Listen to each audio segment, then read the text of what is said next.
All right, Rich Beem joins us now. Where are you, Rich?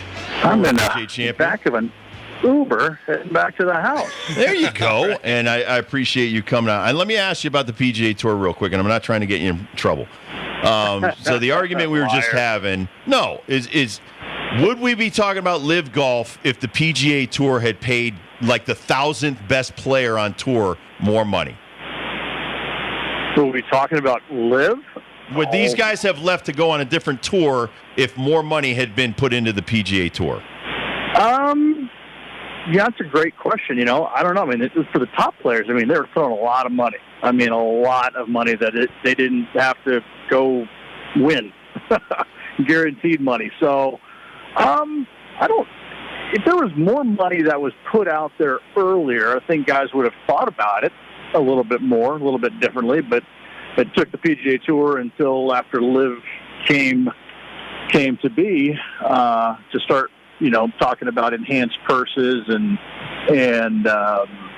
elevated events and things like that. And then next year you're going to have a completely kind of set of rules. So, I don't know. I mean, most of them probably wouldn't have. I wouldn't think, but I mean, again, there were some guaranteed contracts that had a lot of money, a lot of zeros added to them, and it's been hard for guys to say no. Let me ask about Michael Block's situation, just like why, because he's obviously good enough to try it and run around on tour, but he takes the job security being a club pro somewhere. Like, talk about that decision in a golf pro or golf player's mind and when they have to make that decision. Well, I've known Michael. You know what, guys? My wife is calling. Oh, no! Oh, man. Give me 2 seconds. I'll call. I'm going to put her on hold. Hang tight. This is live radio, people. I knew this was going to happen. Well, because on your phone it says drop call to accept call, so he probably did that. That's all right. We'll call him back in a couple of seconds. But listen, my argument is about the lower level players. I know the top 100 players, the top 50 players, their endorsements alone allow them to live the life, to travel around on the tour and stuff like that. It's the guy who doesn't have the guy like you brought up, and we're going to talk about this later with Kate and Donna, about living out of your car to follow your dream, and to basically you don't have it's like a stock car driver that doesn't have a ride, a stock car driver that isn't under the Roush Racing or something else like that. I mean, those guys are struggling to stay on it. That doesn't mean they don't have the same dreams and aspirations, but they just can't afford to do what the guys with endorsements have, right? A little bit. It's really not a parallel. NASCAR really does work on a different scale of the haves and the have-nots, really. Some guys can write a check, and that's how they get that first ride, and that's how they get that ride that gets them the sponsorships. You know what I mean? Most guys have to crawl through the dirt track system and to get to where that is, and there's a beauty in that, and it's very rare that it happens in NASCAR. And to me, that's the reason I think NASCAR has totally went down in ratings and down in popularity, because you don't have Awesome Bills from Dawsonville, or you don't have just random guys that are known locally that show up to the big boy world and dominate. Well, they bring a fan base with them when they do that. Exactly. Like Jeff Bodine went down there. He wasn't terribly popular in Connecticut at the racetracks, but when he went down south and started winning races with the big show, the big cup guys, then he was our guy, even though he wasn't our guy up here. And he was already followed. And then I just hate some of the guys that are just, 20-year-old somethings that have a relationship. Maybe their dad was somebody, or maybe their grandpa was somebody. They still got to qualify. This is the difference. Like, even in the minor leagues, listen, I know a kid who just got released after a year and a half in the minor leagues. It's so difficult because of numbers. And when you don't have the wherewithal, especially as a golfer. And listen, I have a good friend, was on the Nike tour years ago, and he's one of the best in the country. And but he couldn't afford to stay on tour because he was missing cuts, and he missed like 8 cuts in a row. And he said, "Listen, I have to go earn a living somewhere else." And he became a caddy. And it had the PGA Tour and some of these tours chosen to pay the lower 500 guys. I don't care if it's $50,000 a year. They probably could have stayed on tour. They wouldn't have gone on the Live Tour. But when you hear some of these guys say, listen, I was ranked 1,000th in the world. I wasn't making enough money to feed my family. That's why they chose the Live Tour. They didn't want to go on the Live Tour. They had to go on the Live Tour. I mean, you say the same thing with baseball. I mean, so many guys that have just dropped out. The kid that played 13 years and just made it to the major leagues. He is such a rare exception because you can't survive 13 years. But do you want to pay that guy a full-time salary to just be there? And even if he's bad, like Aaron Hicks right now. Aaron Hicks, you're finally letting go. Why? Because you paid him so much money. He would have been gone a long time ago. That's a different story, but even if you're the last player out of 750 in the world, you're still making $750,000. But then you don't have to do anything. Yes, you do. You still have to play and stay on a major league roster to earn that. Well, that's major league, but I'm saying if you're a PGA golfer and you're 5,000th in the world and you're getting $50,000 a year, what's the point of even doing well? I'm not talking about 5,000. Like even Michael Block was 3,300th ranked in the world. What I'm talking about is the top 500 guys. You're talking about the top 1,000 guys. Those guys that are struggling to stay on tour had to go to Live to get a constant paycheck, to get $100,000 to play on their 14 events. That's $1.4 million that guy's guaranteed. He never would have made that on the PGA Tour because the PGA didn't want to pay those guys. Yeah, but none of those Live guys were struggling. None of them were struggling. Tons of them were struggling. Struggling? Yeah, struggling. How? Not making $50,000 a year. Who? The 1,200th ranked guy in the world? He's not on Live. He's on Live. There's only 54. No, those guys signed. They went to Live. They're one of the 54.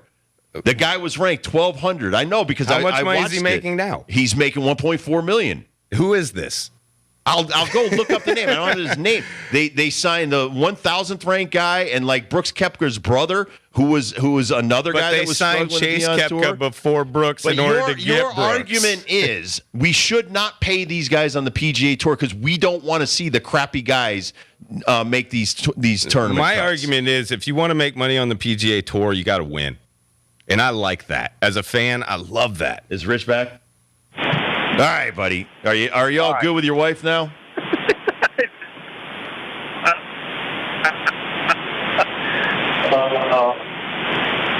Too funny. All right, let's talk about Koepka though. Let's talk about how well he performed and when healthy. Brooks Koepka is one of the best golfers in the world. How good did he look over 4 days? Oh, it was unreal. I mean, when he went out, even on Thursday, and he kind of struggled a little bit, you kind of saw, his hitting's a good shot that just, wasn't quite going his way as of yet. But he looked like, he was in total control. And then all of a sudden, he fires that 66 on Friday. You're like, all right, this, he's right there. And then Saturday's round was silly good in the rain. You go out there and fire another 66 on possibly one of the hardest golf courses in the world. And then, goes out there and just kind of holds everybody at bay, just waiting for somebody else to make a mistake, because he certainly wasn't making any.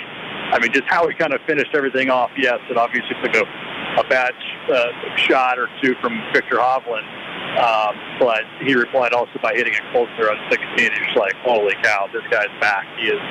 He's right where he was back in 2017, 18, and 19. How close is Victor Hovland? This isn't his first rodeo being in the top 5. Yeah, I think yesterday was a massive, massive day for him because he'd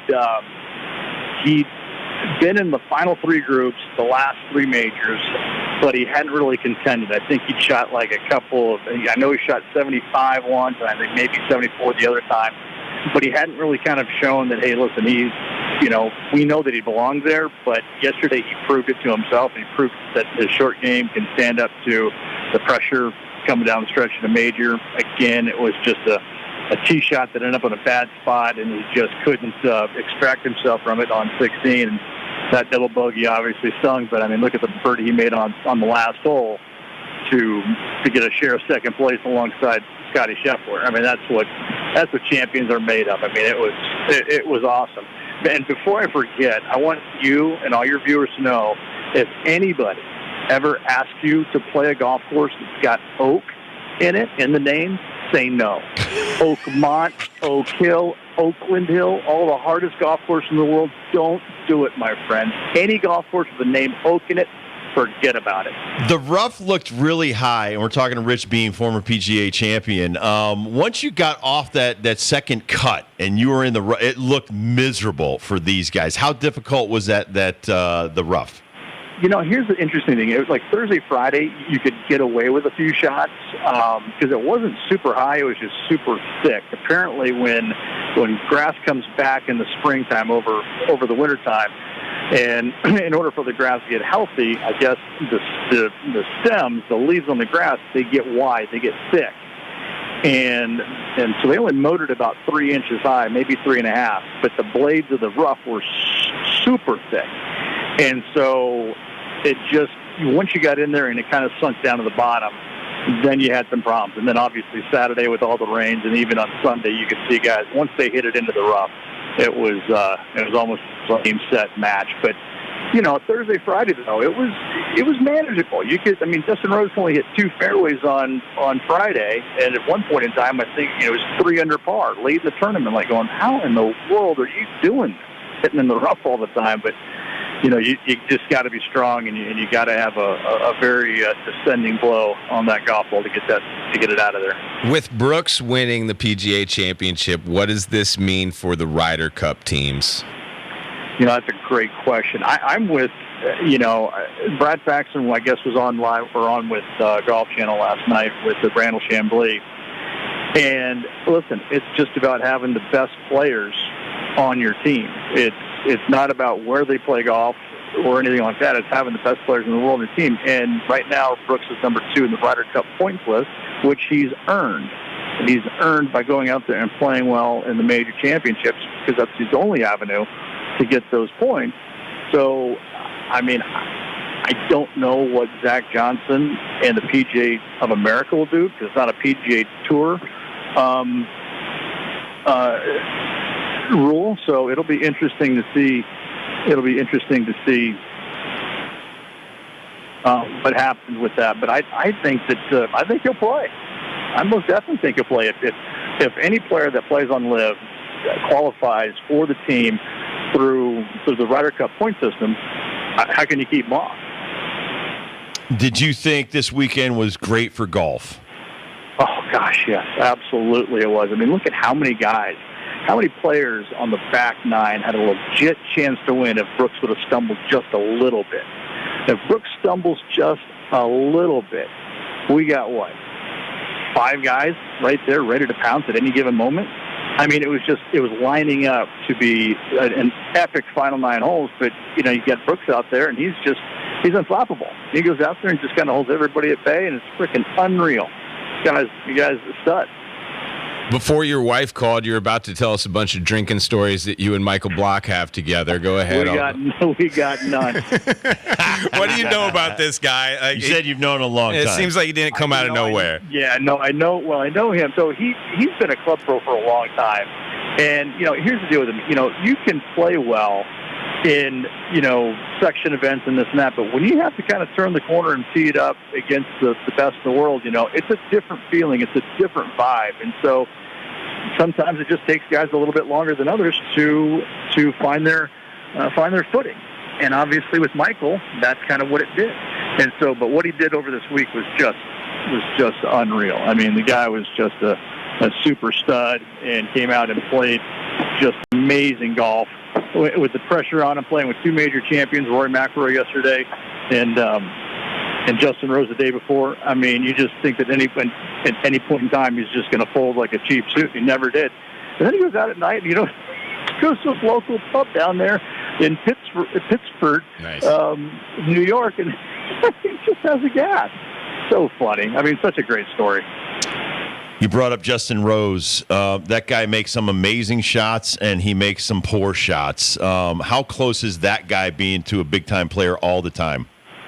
Well, I mean, he used to be, and then all of a sudden he kind of aged a little bit, and your skills diminish just a shade here and there. But I mean, I think with the way that he's swinging the golf club right now, he just has to find a driver that he can put in the fairway. He already wanted the AT&T Pebble feature earlier this year in fantastic fashion. He just now has to figure out, how to put the ball and play off the tee, because that's what held him back. I mean, just hitting as few fairways as he did over the weekend, that's just not going to get it done. You gotta drive it better, and that's just at the end of the day, that and a couple of short putts missed, that hurt him. But I think it's putting himself out of position so many times off the tee hurt him the most. Why didn't we see any Rich Beem out there on the weekend? Dude, hey, a man has to know his limitations, and I know mine. Let me ask you this, then, because I was thinking about you in this conversation. What if we switch these golf balls to these guys can't drive at 330 out there? Are we going to see more Rich Beem out there on the weekends? We're going to see more of me 30 yards behind where these guys already hit it.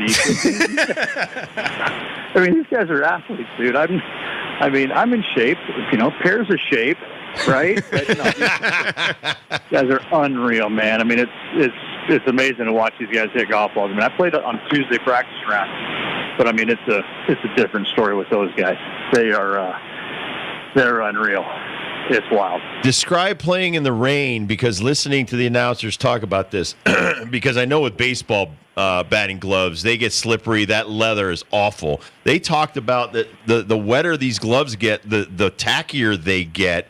And you don't want to, and describe that. You don't want to over grip a golf club. You want to still have a loose grip. How difficult is that to play in the rain and have your gloves get sticky? Yeah, it's really tough. I mean, they've got these grips now that, that are kind of synthetic material and whatnot, and it's funny because they do get tacky, but the problem is they still have a little give on them as well. And so it just kind of feels like the club's going to slip out of your hand, even though it doesn't. It just has a little bit more give than those leather grips, leather gloves would. So it just gets to be a little dicey in that regard, but the technology is so good out there with everything, not just the club heads and the shafts and all that, but it's also the gloves as well. So it's pretty remarkable. What is John Rahm's problem? What has been going on with him in the last couple of weeks? Nothing wrong with it, man. The guy's world number one. He ran into a golf course that was, finally got a golf course that might have been tougher than him. So I can't really say there's anything wrong with him. He had one poor week, and the golf course got the better of him. But I don't think there's a single thing wrong with John Rahm. Watch out for him at the U.S. Open. He hasn't gone anywhere, I can promise you. Was it a big deal for them to be able to use the viewfinders on tour instead? The rangefinder instead of going to the booklets. I mean, I think so. I mean, if you look at like John on Saturday hit a foul ball, like I think it was on the 8th hole, and he instead of having his caddy having to go out to the fairway, try and find a number, sprinkler and all that, he just took his laser out, shot a couple of numbers, and John was good to go. I mean, I think it speeds up the game. And some guys are like, oh, no, it's, we're not going to trust those things. I'm like, yeah, you will.